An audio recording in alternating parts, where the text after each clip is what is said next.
पक्ष के समय जब इंदिरा एकादशी और संक्रांति का संयोग बनता है तो उसका महत्व कई गुना बढ़ जाता है।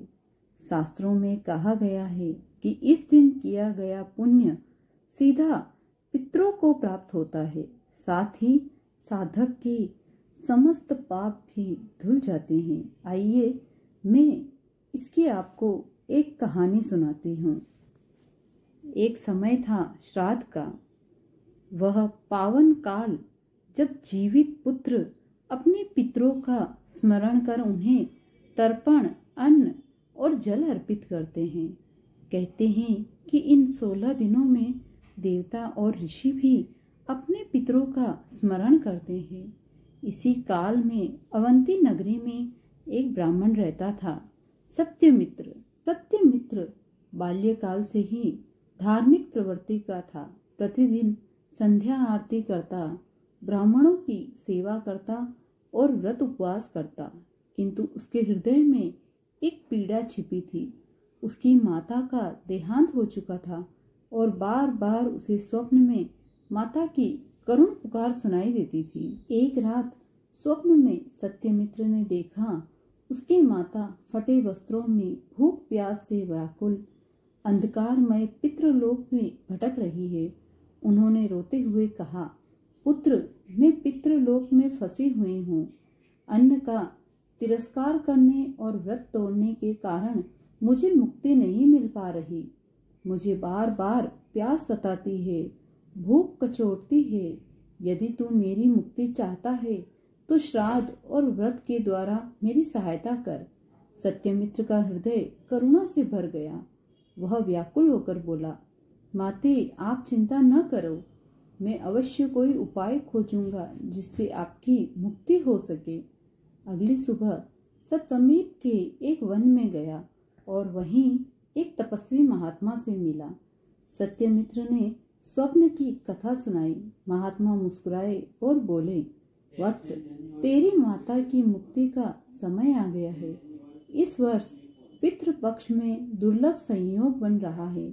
इंदिरा एकादशी और संक्रांति एक ही दिन पड़ रहे हैं।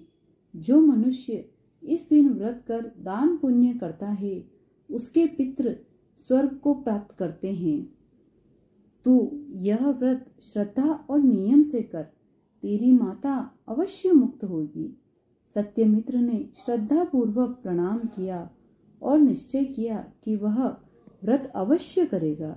सत्यमित्र जब आश्रम से लौटे तो उनका मन अत्यंत उत्साहित था। उन्होंने सोचा, माता की मुक्ति का मार्ग मुझे मिल गया है। अब मुझे पूरे शुद्ध भाव और नियम से यह व्रत करना होगा। उन्होंने नगर के पंडितों और आचार्यों से परामर्श लिया। सभी ने कहा, वत्स, व्रत की तैयारी 10वीं तिथि से ही करनी होती है। उस दिन केवल एक बार अन्न ग्रहण करना चाहिए और रात्रि के समय जागरण रखना चाहिए। एकादशी को दिन भर उपवास और जागरण करना चाहिए। अगले दिन द्वादशी पर व्रत का पारण कर ब्राह्मण भोज कराना चाहिए। सत्यमित्र ने यह सब ध्यान पूर्वक सुना और प्रण किया कि वह तन मन धन से इस व्रत को पूर्ण करेगा। 10वीं के दिन सत्यमित्र ने गंगा जल से स्नान किया, सूर्य देव को अर्घ्य दिया और केवल एक बार अन्न ग्रहण किया। रात्रि को उन्होंने भूमि पर शयन किया और बार बार माता का स्मरण करते रहे। सुबह ब्रह्म मुहूर्त में उठकर उन्होंने नदी में स्नान किया। शुद्ध वस्त्र पहनकर तुलसी के पौधे के पास दीपक जलाया। दोनों हाथ जोड़कर संकल्प में सत्यमित्र अपनी माता की आत्मा की मुक्ति के लिए भगवान विष्णु को प्रसन्न करने हेतु इंदिरा एकादशी का व्रत कर रहा हूँ। हे श्री हरि, मेरी भक्ति को स्वीकार करें और मेरी माता को स्वर्ग लोक की प्राप्ति कराएं। दिन भर उन्होंने अन्न और जल का त्याग किया, गीता का पाठ किया और विष्णु सहस्त्र नाम का जप किया। मंदिर में जाकर भगवान विष्णु की मूर्ति पर तुलसी और पीतांबर अर्पित किया। रात्रि में उन्होंने कीर्तन और भजन गाए। नगरवासी भी उनके साथ जुड़ गए। पूरा नगर एक दिव्य भक्ति वातावरण से भर गया। रात्रि का समय था। आकाश में पूर्णिमा सा चंद्रमा चमक रहा था। मंदिर में दीपों की पंक्तियां जगमगा रही थी। सत्यमित्र अपने मित्रों और भक्तों के साथ बैठकर भजन गा रहे थे। हरे राम राम राम हरे हरे, हरे कृष्ण कृष्ण कृष्ण हरे हरे। भक्ति रस में डूबे सभी लोग भूल गए कि उन्होंने दिन भर कुछ खाया भी नहीं। एक अद्भुत शक्ति उनके भीतर जागृत हो रही थी। उसी समय आकाश में देवदूत प्रकट हुए। उन्होंने आपस में कहा, देखो, यह वही सत्यमित्र है जिसने माता की मुक्ति का प्रण लिया है। इसकी भक्ति से संपूर्ण वातावरण पवित्र हो रहा है। रात्रि जागरण के बाद जब प्रातःकाल हुआ तो पूरा नगर मंगल ध्वनियों से गूंज उठा। शंखनाद, घंटियों की झनकार और भजनों की मधुर ध्वनि वातावरण को पवित्र बना रही थी। यह दिन केवल द्वादशी का ही नहीं बल्कि संक्रांति का भी था। सूर्यदेव का उत्तरायण की ओर गमन हो रहा था। शास्त्रों में कहा गया है कि संक्रांति पर किया गया दान हजारों गुना फल देता है। सत्यमित्र ने नगर के विद्वान ब्राह्मणों को आमंत्रित किया। स्वच्छ आसन बिछाकर उन्हें विधि पूर्वक बिठाया। फिर बड़े प्रेम से उन्हें अन्न, फल और मिष्ठान अर्पित किया। सभी ब्राह्मण वत्स, सत्यमित्र, तेरा यह दान तेरे पितरों को तृप्त करेगा और तेरे कुल का उद्धार करेगा। संक्रांति की विशेष दान के रूप में सत्यमित्र ने तिल, गुड़ और वस्त्र अर्पित किए। उन्होंने कहा, यह दान मैं अपने पितरों की आत्मा की शांति के लिए कर रहा हूँ।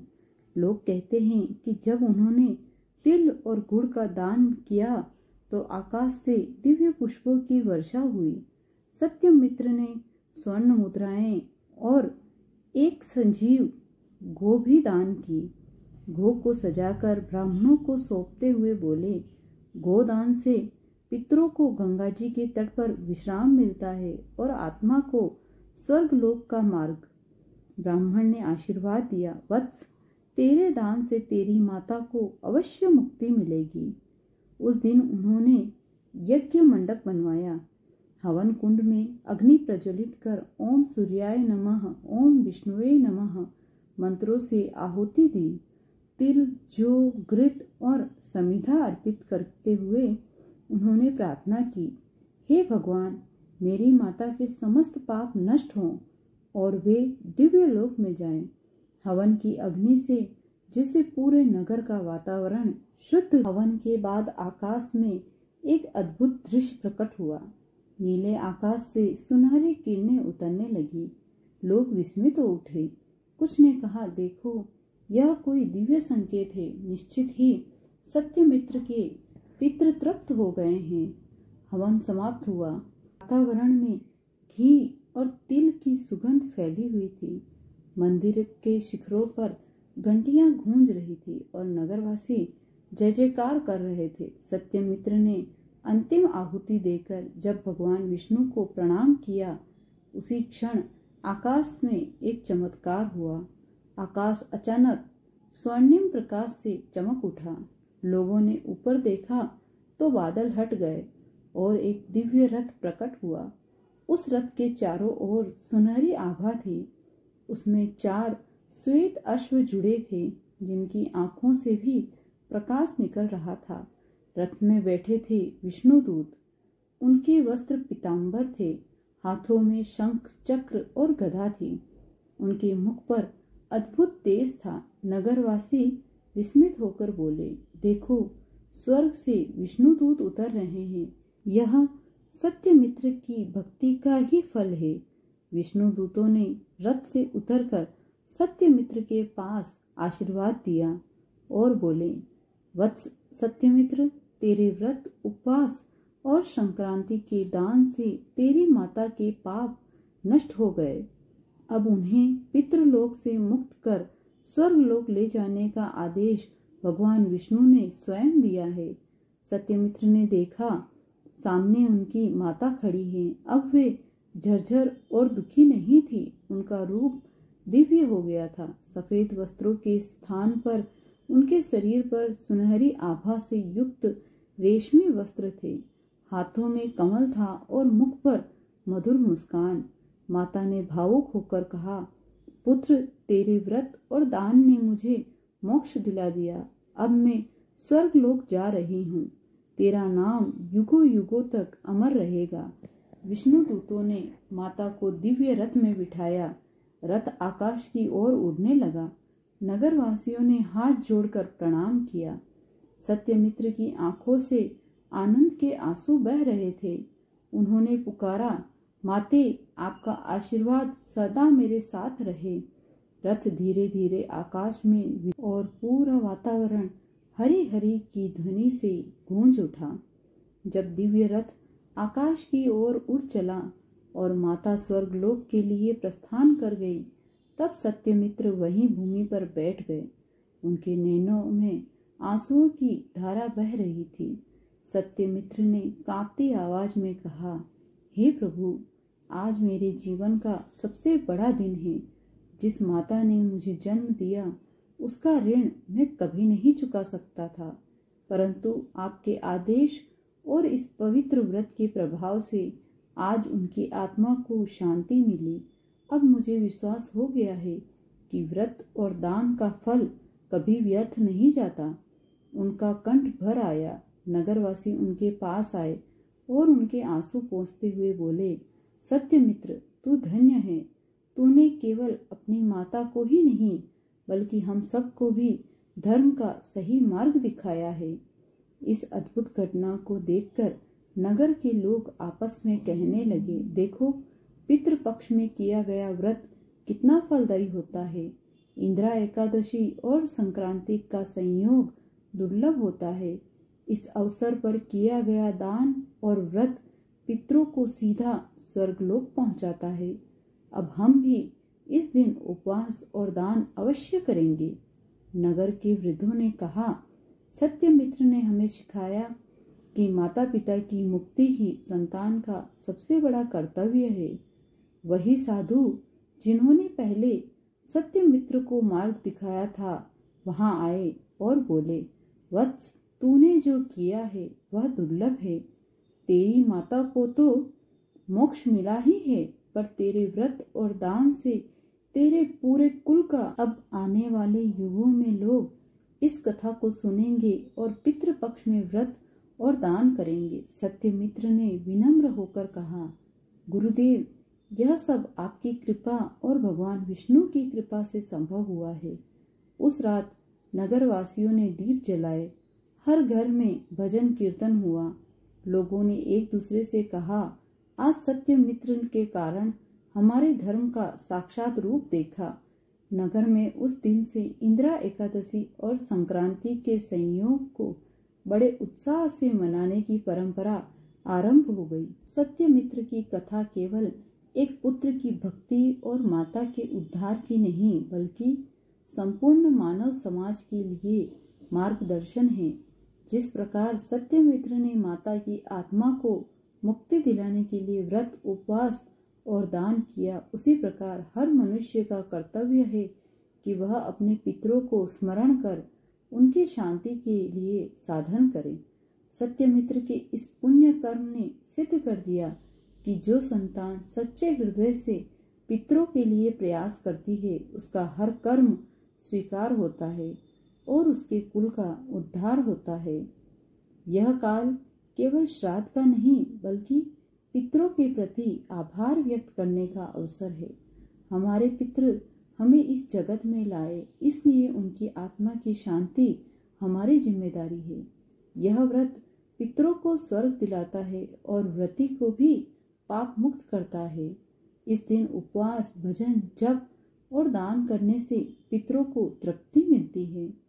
जब इंदिरा एकादशी संक्रांति पर पड़े, तब उसका फल असंख्य गुना बढ़ जाता है।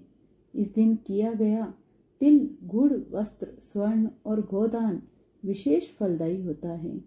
माता पिता का ऋण कभी चुकाया नहीं जा सकता। संतान का सबसे बड़ा धर्म है कि वह अपने जीवित रहते सेवा करे और मृत्यु के बाद तर्पण व व्रत द्वारा उनकी आत्मा की शांति करे।